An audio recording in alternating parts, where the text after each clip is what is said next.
Hello জনগণ, আসসালামু আলাইকুম। সবাইকে কেমন আছেন আপনারা? সবাই চলে এসেছি নতুন একটা ব্লগ নিয়ে। কয়েকদিন ধরে আমার চোখের সামনে বেশ একটা ভিডিও আসছে, সেটা হচ্ছে যে সুনায়রার ভিডিও। সে মোহাম্মদপুরের সলিমুল্লাহ রোডে একটা মেলা থেকে 200 টাকা দামের শাড়ি কিনেছে। তো এই ভিডিওটা দেখে আমি অনেকটা ইন্সপায়ার্ড হয়েই সেখানে গিয়েছিলাম।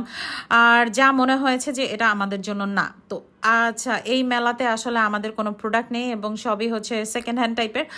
যাই হোক, সেকেন্ড হ্যান্ড থার্ড হ্যান্ড যাই হোক। আর এইটা এখন আমি কিছু কথা বলতে চাই, সেটা হচ্ছে অনেক ছেলেরা কমেন্ট করছে যে Sunera is a marriage material person.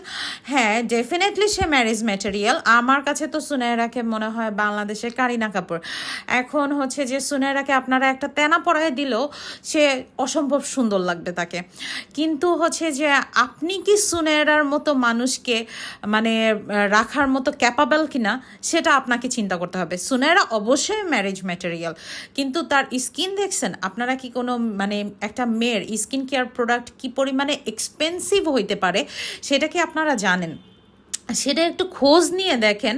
আর একটা মেয়েকে আপনি এইরকম মেয়ে আনবেন ঘরে, আনার পরে হচ্ছে আপনি তার স্কিন কেয়ার করতে পারবেন না, তাকে দিয়ে কাজের বুয়ার কাজ করাবেন, তারপরে বলবেন যে বাসার বউ পছন্দ না, বাহিরের মানুষ পছন্দ। যাই হোক, আজকের মতো বিদায়।